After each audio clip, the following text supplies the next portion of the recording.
So I'm directing the research work of the NYU Stern Center for Business and Human Rights.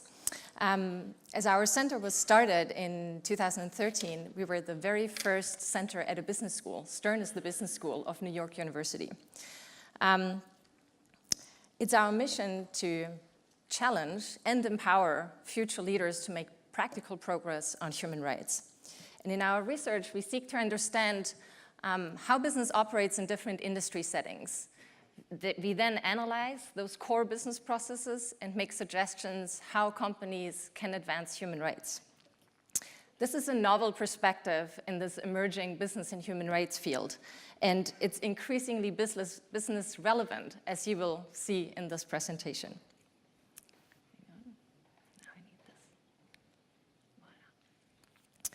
Our work rests upon a commitment that heads of states made exactly 70 years ago to fundamental human rights. On this picture, you can see Eleanor Roosevelt. She was the chairperson of the UN Commission for Human Rights in 1948. The preamble of this document, the Universal Declaration of Human Rights, states that every organ in society should strive to promote respect for those fundamental rights and freedoms enshrined in this document. So every organ of society, that really means everybody, governments, individuals, but also corporations. The Universal Declaration is more relevant than ever given the world we live in. Here's a map of the world from the Fund for Peace. It's a think tank that has assessed the fragility of countries over the course of the past 10 years. And as you can see here, a lot of countries are color-coded in yellow, orange, and red. These are the countries considered particularly fragile and prone to violence. Somewhat related, the second world map from the Economist's Intelligence Unit tracks the state of our democracies in the world. The site allows for comparisons over time, and from 2006 to 2016, the number of countries that are considered full democracies has gone down from 26 to 19. Another important development is the rise of multinational corporations in a globalized economy. Out of the 100 biggest economic entities in the world, 69 are corporations, not countries. If Walmart would be a country, it would be the 10th biggest in the world, just as big as Canada. And against this background, it's clear that the government's capacity to protect human rights is in decline. And with the rising power of multinational corporations, there's a growing consensus that these corporations have a role to play in the implementation of human rights. And so in the context of our center, we conduct industry-specific studies to better understand how companies impact human rights and what role companies can play to advance human rights. So for example, we've looked into the global supply chains of the garment industry and assessed what Western garment brands such as H&M or C&A, how they purchase their goods and how these purchasing practices affect sweatshops in production countries. We've also looked into the human rights issues in the construction industry in Gulf states, and we've analyzed the role of recruitment firms that contribute to workers' misery. We've also looked into the indicators that investors are currently using to assess a company's human rights risks. And most recently, we have worked closely with the World Economic Forum's Global Future Agenda Council to understand the role of internet companies for the human right to freedom of expression. From a human rights perspective, the internet is a magnificent thing. It does a lot of good for its 3.5 billion users. It has enabled the right to expression in a lot of places in the world where this right is restricted. It has catalyzed political revolutions. Some say the Arab Spring would have not been possible without the internet. It also facilitates access to education, access to healthcare, and it creates economic opportunities. Some studies say that if everybody would be connected to the internet, it would help to eradicate extreme poverty. More recently, however, the internet has become polluted with harmful content. Arguably most dangerous for human rights in our democracies are politically motivated disinformation, also called fake news, and terrorist incitement. So to illustrate, this chart shows that before the 2016 US elections, the most popular fake news stories were shared more frequently than mainstream news stories. And there's evidence now that election meddling did not just affect the US, but also elections in France and Germany. Terrorists like ISIS have also used the internet to disseminate their hate messages globally. It's estimated that ISIS sends up to 200,000 messages per day via social media platforms. And so these developments raise the question about the role of internet companies in this debate.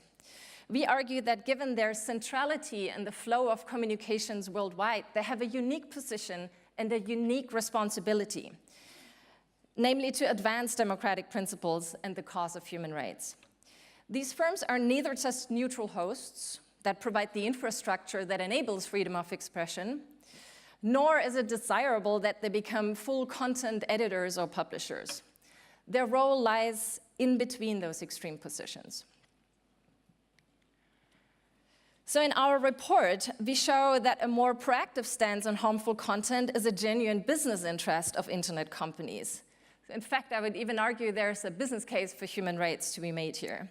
So we have looked into the revenues of those firms, and they're essentially online ad companies. The first column, you see the total revenue for the biggest social media platforms. And then in the second column, you see the percentage of ad revenue, of company revenue. And Microsoft has a different business model, but Google, Facebook, and Twitter, 89% of their revenue comes from online ads. This business model is under threat if ads are placed next to controversial content. Last year, several brands suspended their advertising contracts with those platforms because their ads were placed next to controversial content, for example, homophobic messages or anti-Semitic messages. So you may ask, what could be solutions to counter the flood of fake news and terrorism online while protecting freedom of speech? Almost 100 years ago, the US Supreme Court Justice Louis Brandeis argued that more speech is the remedy to fight bad speech. However, he also pointed out that the more speech solution only works if there's time to expose through discussion the fallacies and falsehood. Today, there's often no time to do that. The speed and scale of the internet has eroded the more speech solution. As I participated in the Internet Governance Forum in December last year here in Geneva at the UN, a representative of Google explained that per minute, 400 hours of content are being uploaded to their platform. Well, alternatively, some countries have tried to legislate in this realm. And Germany, for example, has since January 1 this year a fully effective so-called hate speech law. This means that internet platform companies have to take down controversial flagged content within 24 hours. Otherwise, they would face hefty fines of up to $500,000. The law is discussed very controversially. The definition of hate speech is vague and ever-evolving, which makes the implementation of this law complicated and basically places the responsibility of defining what hate speech is on those companies.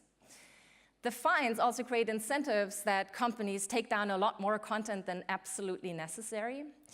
And if Germany stands as a model for countries that are not full democracies, Germany is one of the few countries that is considered a full democracy, it may also open the door for repressive regimes to use such laws to censor content. So in our report, we suggest a combination of strategies, and it's encouraging that some of the companies have already started implementing some of these. But it's clear that even greater efforts are needed. So to conclude, I want to highlight some of these measures for companies, governments, and educators. The first recommendation is for companies to refine their algorithms and to increase human oversight of content.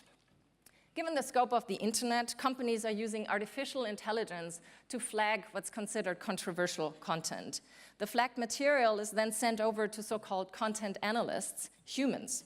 And this human oversight is necessary because in order to evaluate the context in which the controversial material was uploaded. So maybe someone just wanted to make a joke, or it was a satire site.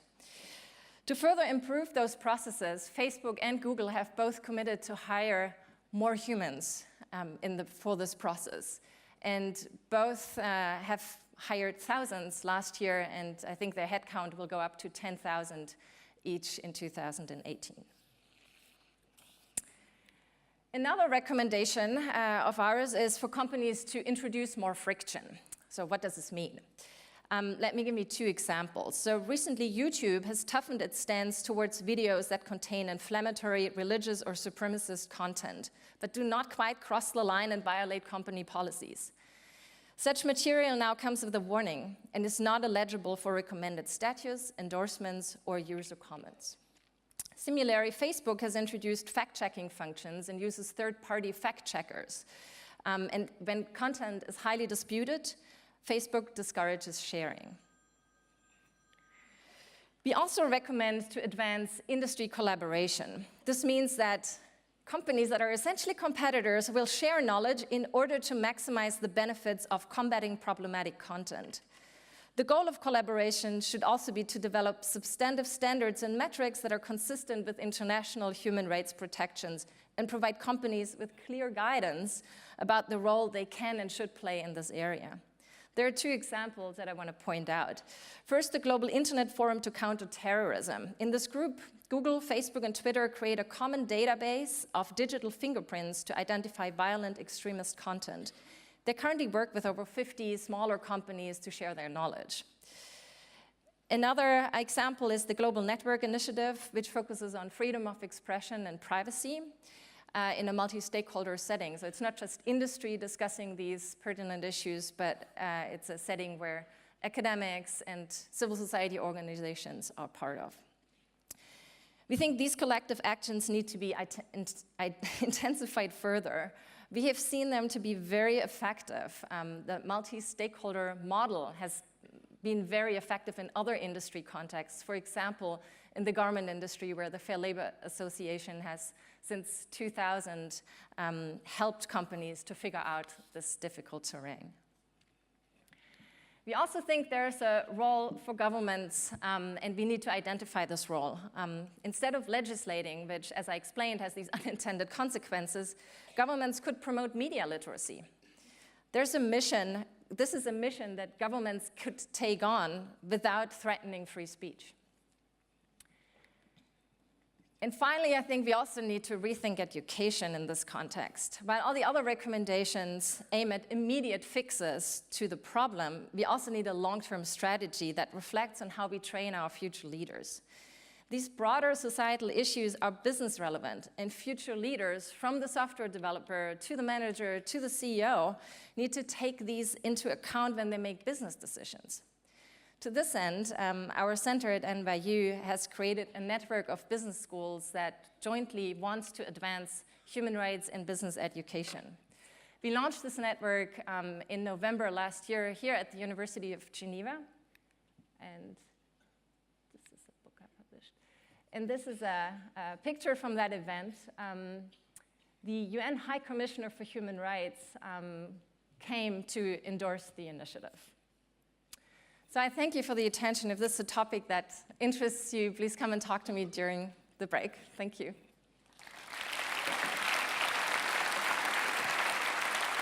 Thank you very much. It's very interesting because underlying, so I think, like Maya, there's this idea that there's going to be computers enforcing social rules and who defines the rules and how computers do.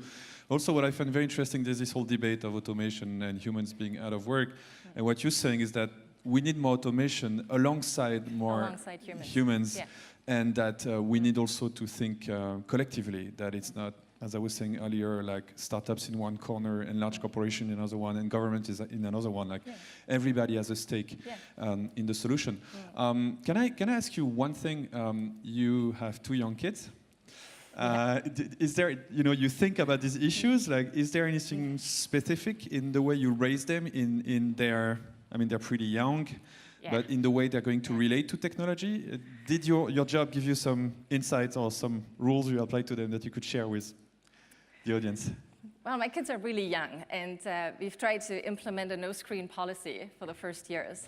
My oldest is 6, the little one is 18 months. But of course, they will grow up in an entirely different environment than we did.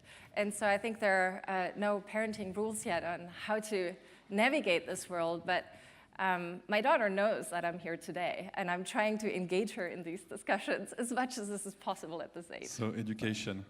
Yeah, and discussing what is acceptable content, what is harmful content. I think this is something I will engage them with going forward.